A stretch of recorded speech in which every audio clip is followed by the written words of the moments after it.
encuentra en bipedestación y el kinesiólogo frente a él. Empieza palpando las crestas ilíacas, luego con los pulgares va a ubicar lo que son las espinas ilíacas anterosuperiores. Con el resto de los dedos descendemos y ubicamos los trocánteres mayores. Con los dedos pulgares llevamos hacia la línea media, ubicando el pubis. También podemos realizar la misma palpación ubicando al paciente en decúbito supino. También empezamos por las crestas ilíacas. Con los pulgares marcamos las espinas ilíacas anterosuperiores. Con los 4 últimos dedos descendemos buscando los trocánteres mayores. Volvemos a utilizar los pulgares llevándolo hacia la línea media y marcamos el pubis. También podemos realizar una compresión a ambos lados de la pelvis para verificar si el paciente siente algún dolor. Posicionamos al paciente en decúbito lateral con los miembros flexionados. Vamos a ubicar el trocante mayor. Una vez ubicado, marcamos una línea hacia la parte media del glúteo, donde vamos a poder palpar lo que es la tuberosidad isquiática. El paciente se encuentra en bipedestación y el kinesiólogo por detrás. Empieza a palpar las crestas ilíacas, luego con los pulgares ubicamos las espinas ilíacas posterosuperiores. Para corroborar la simetría entre ambas, le pedimos al paciente que flexione una rodilla y luego la otra. En el caso que exista una asimetría entre ambas, con los pulgares podemos sentir el desplazamiento de las espinas. A partir de las espinas descendemos en sentido ubicar para ubicar las articulaciones sacroiliacas. Entre ambas podemos palpar lo que es el hueso sacro. También podemos realizar la misma palpación ubicando al paciente en decúbito prono. Empezamos ubicando las crestas ilíacas, luego con los pulgares vamos a ubicar las espinas ilíacas posterosuperiores. Partiendo de las espinas, descendemos en sentido vertical ubicando las articulaciones sacroiliacas. Entre ambas articulaciones ubicamos el hueso sacro.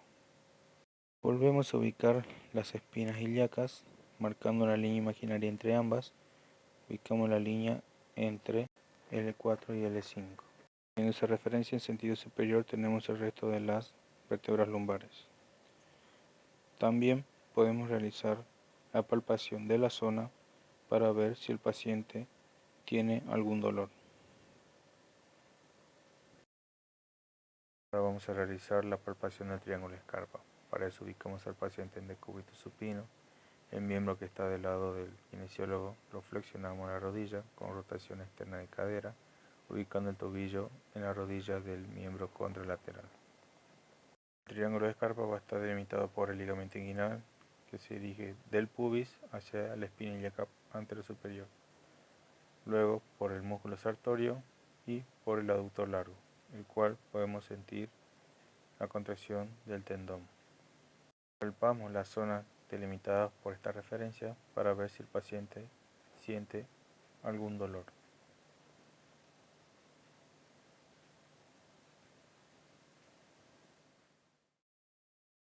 Colocamos al paciente en decúbito supino y con una mano flexionamos pasivamente muslo y rodilla del miembro inferior contralateral al lado que vamos a evaluar, sobre el abdomen del paciente. La otra mano se coloca entre la zona lumbar y la camilla, lo cual permitirá comprobar la corrección de la hiperlorosis lumbar y la báscula pelviana. Para corroborar, también podemos poner la mano del lado que se flexiona el miembro. Se debe realizar la prueba en el miembro contralateral. Se solicita al paciente que realice apoyo monopodálico, por ejemplo, del lado izquierdo. Si el glúteo izquierdo es insuficiente, se produce la caída de la hemipelvis opuesta, o sea, hacia la derecha. También realizamos la prueba en el otro miembro para poder compararlos. Ubicamos al paciente en decúbito supino, flexiona pasivamente una cadera y la rodilla y se ayuda con las manos para flexionarla al máximo. Luego se hiperextiende la cadera opuesta por fuera de la camilla, movilizando la articulación sacroiliaca del miembro flexionado. la que si causa dolor puede ser portadora de alguna afección inflamatoria, degenerativa o traumática. Para explorar la otra articulación sacroiliaca se invierte la maniobra. Se ubica al paciente en decúbito supino, una pierna se coloca en extensión y la otra flexionada por la rodilla con el mayolo externo de la pierna flexionada sobre la rótula de la otra. A continuación se la deja caer y se presiona hacia abajo la pierna flexionada. El dolor en el muslo o en la zona crural indica patología articular o periarticular de la cadera. Se coloca al paciente en decúbito supino, caderas, rodillas flexionadas y pies apoyados sobre la camilla. El kinesiólogo a los pies del paciente con los pulgares palpando el borde inferior de los malleolos mediales.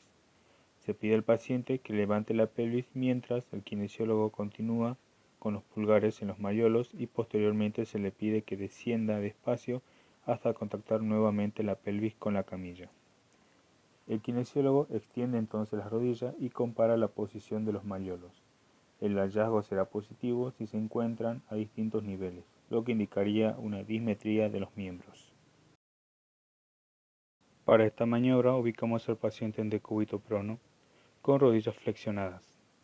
Se le deja caer los miembros en rotación interna y se considera positivo si se ve una asimetría, lo cual manifiesta una contractura del piriforme del lado menos descendido.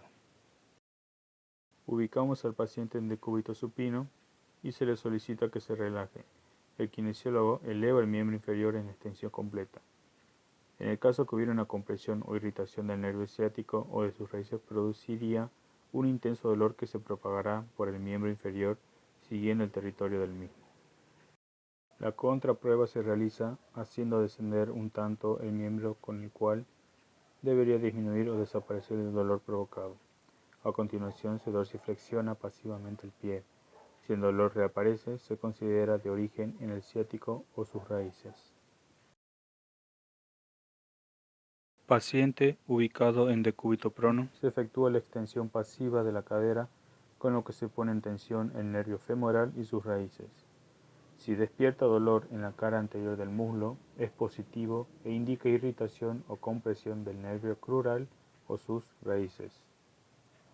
También debemos realizar la prueba en el miembro contrario.